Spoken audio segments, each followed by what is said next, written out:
Let's be honest. When many Nigerians hear "Made in Nigeria" car, the first reaction is not always excitement. Some people say, "Can it survive our roads?" Some ask, "Where will I get spare parts?" Some say, "Why is it not cheaper?" And some simply say, "I would rather buy Tokunbo." But in Nnewi, Anambra State, one Nigerian company has been trying to challenge that mindset. That company is Innoson Vehicle Manufacturing, popularly known as Innoson Motors, or IVM. It is widely described as Nigeria's first indigenous vehicle manufacturing company, founded by Chief Innocent Chukwuma and based in Nnewi, Anambra State. Public automotive records also list Innoson among Nigeria's licensed vehicle assemblers and manufacturers under the National Automotive Design and Development Council. But the Innoson story is not just about one car company. It is about a bigger Nigerian question. Can Nigeria build its own industrial brands? Can Nigerians trust Nigerian-made vehicles? Can government policy protect local manufacturers without creating expensive cars? And most importantly, how can Nigeria avoid repeating what happened to Peugeot Automobile Nigeria in Kaduna? Today, we are telling the story of Innoson Motors, its origin, its first vehicles, its reliability debate, its impact, and what Nigeria must do differently this time. To understand Innoson, we have to understand the place it came from. Nnewi is not an ordinary town in Nigeria's business history. For decades, Nnewi has been known for spare parts trading, motorcycle parts, industrial entrepreneurship, auto components, and strong private sector energy.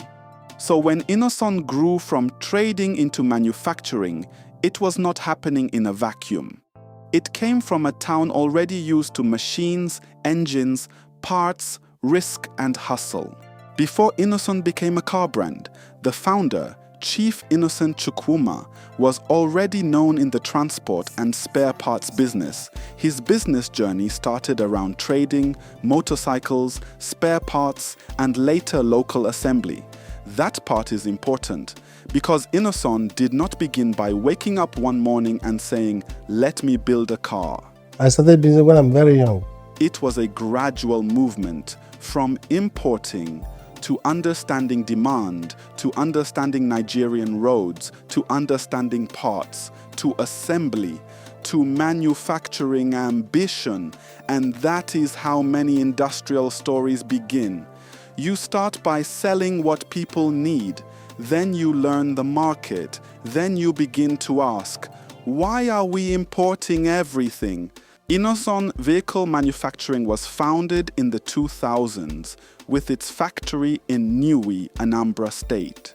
Public records commonly list the company as founded in 2007 and headquartered in Nnewi.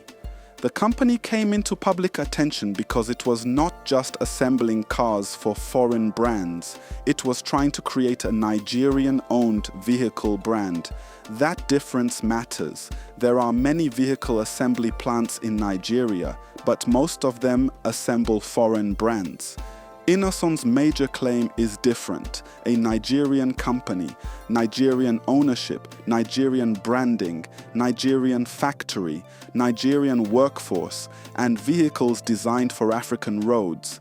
That is why the brand uses the language of pride. Not just buy this car, but support Nigerian industry. Now let's answer the question many people ask. What was the first car Innoson produced? The answer depends on how you frame it. Innoson's early publicly mentioned vehicles included models such as the IVM Fox, IVM Umu, and IVM Uzo. Some reports describe the IVM Fox and IVM Umu as among the first fully branded mass-produced Innoson cars, while other local accounts mention IVM Umu and IVM Uzo among the company's early models from the Nnewi plant. Innoson's early production story is strongly associated with the IVM Fox, IVM Umu, and IVM Uzo. which helped introduce the company as a Nigerian vehicle brand. The IVM Fox was a small passenger car. The IVM Umu was also part of its early passenger vehicle push. The IVM Uzo represented the minibus and commercial side of the brand. That mix is very Nigerian, because Nigeria does not only need luxury cars. Nigeria needs cars, buses, pickups, ambulances, school buses, government vehicles, police vehicles, military vehicles, and affordable transport. One of Innoson's most repeated claims is that a large percentage of its vehicle components are produced locally, while some technical parts are imported. Public summaries of the company often repeat the claim that about 70% of Innoson vehicle parts are locally produced, while the rest come from countries such as Japan, China, and Germany. Now this is where we need to be balanced. Local content is not just a slogan. It has to be measured. Is the body locally made? Are seats locally made? Are tires local? Are batteries local? Are dashboards local? Are engines imported? What about gearboxes? What about electronics? What about safety systems? This is where public, unclassified reports matter. The National Automotive Design and Development Council, NADDC, lists Innoson Vehicle Manufacturing among companies operating under Nigeria's automotive assembly framework. In an April 2024 list of companies under the Nigerian Automotive Industry Development Plan, NADDC, listed Innoson with an installed capacity of 10,000 and actual capacity of 7,000, producing pickups, buses, SUVs, cars, and three-wheel motor vehicles. That kind of public record is important because it moves the discussion beyond social media arguments. It shows that Innoson is part of Nigeria's formal automotive policy ecosystem. But it also raises another question. If Nigeria has this capacity, why are Nigerian roads still dominated by imported used vehicles? Now let's talk about the sensitive part, reliability. Are Innoson cars reliable? The honest answer is, the public evidence is mixed and incomplete. There are customers who praise Innoson vehicles, especially for fleet use, buses, pickups, and government operations. There are also Nigerians who complain about pricing, finishing, spare parts availability, resale value, and whether the cars can compete with established Japanese, European, Korean, and Chinese brands. And here is the key point. Nigeria does not yet have a strong independent vehicle reliability database like you see in some countries, where thousands of owners are surveyed every year and each model is ranked.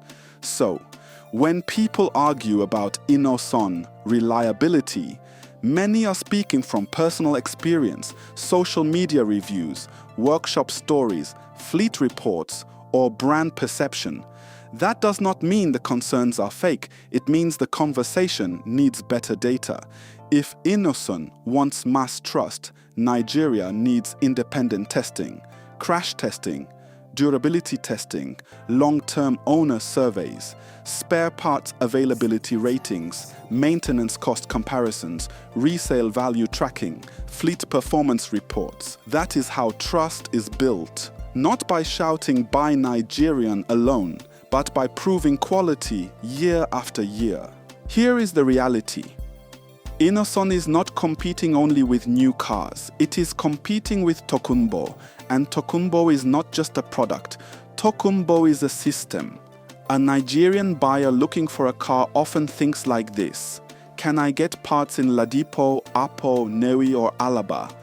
Can any mechanic fix it? Will it have resale value? Can it survive bad roads? Will my neighbors respect it? Can I sell it quickly if I need money? Will it embarrass me after 2 years? That is why Toyota became Toyota in Nigeria. It is not only because the car is good, it is because the ecosystem is strong. Parts, mechanics, resale, trust, fuel economy, stories from other users.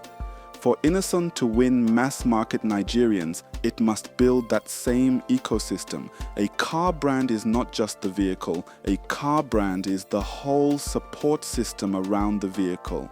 Whether you love Innoson or criticize it, one thing is clear. The company has changed the conversation.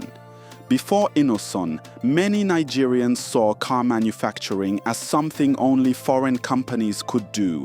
Peugeot in Kaduna, Volkswagen in Lagos, Anambra Motor Manufacturing Company, Leyland, Steyr, foreign partnerships, government-backed assembly. But Innoson brought a different image. A private Nigerian entrepreneur saying, "We can create our own vehicle brand." That alone has psychological impact. It tells young engineers that manufacturing is possible. It tells local suppliers that the automotive value chain can exist here. It tells government that procurement can support local industry. It tells Nigerians that the country should not remain only a market for other people's factories. NADDC's automotive policy documents also frame the auto sector as strategic for industrialization, local content, skills development, and reducing dependence on imports. So Innoson's impact is not only about how many cars it sells, it is also about the industrial imagination it creates. A major part of Innoson's customer base has come from government and institutional buyers, state governments, federal agencies, security institutions, schools, corporate fleets. Some people say this is good because government should support local manufacturing. Others say a company should not depend too much on government patronage. Both views have a point. Every serious industrial country protects and supports strategic local industries, but support must come with performance. If government buys locally made vehicles, there should also be clear expectations. Service centers must work, spare parts must be available, delivery must be consistent, warranty must be honored, quality must improve, pricing must be transparent, local content must increase over time. Government patronage should not be charity, it should be industrial policy with accountability.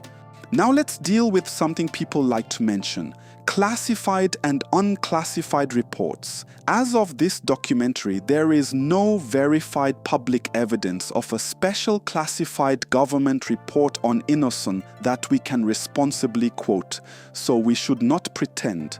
But there are many unclassified public records that help us understand the company. There are NADDC documents listing Innoson as an active vehicle manufacturer and assembler.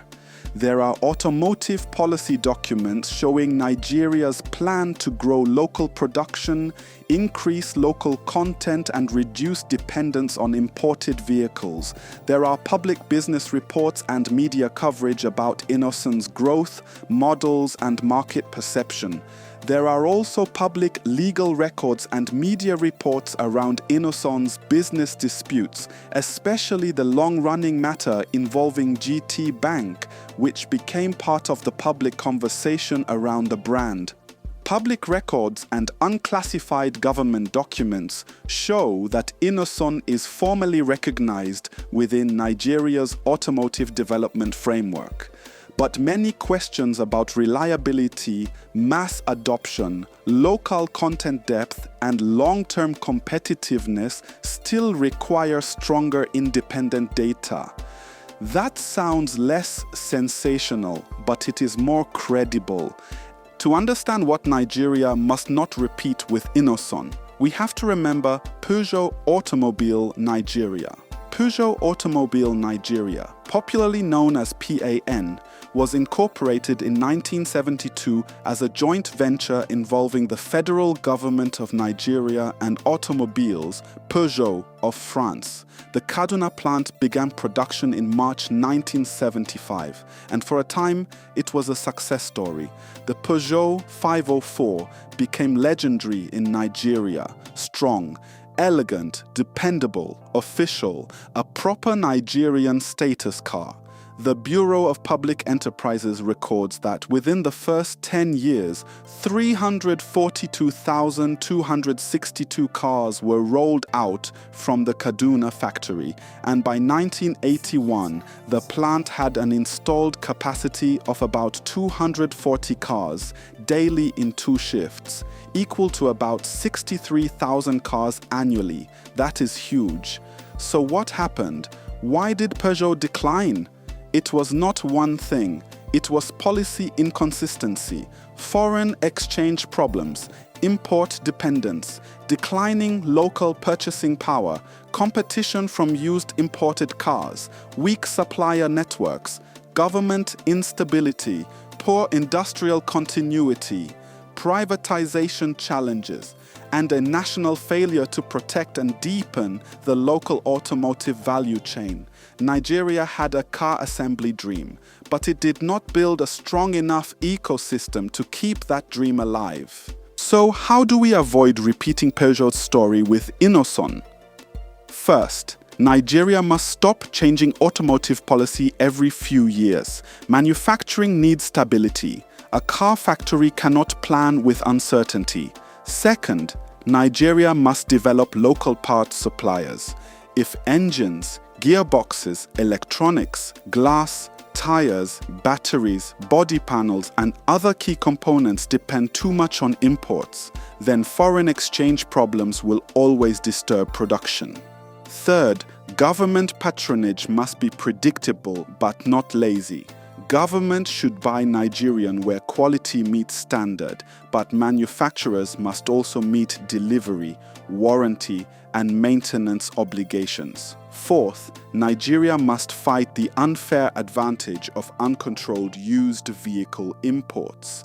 Tokunbo cars are not going away, but if used imports flood the market without a serious industrial strategy, local manufacturers will struggle. Fifth, there must be power, logistics, and finance. No manufacturer can thrive with expensive diesel, bad roads, high interest rates, and poor infrastructure.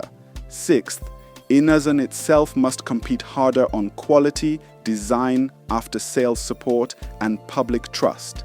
Patriotism can make people try a product. Only quality makes them return. If Innoson wants to win ordinary Nigerians, it needs a reliability revolution. Not just adverts.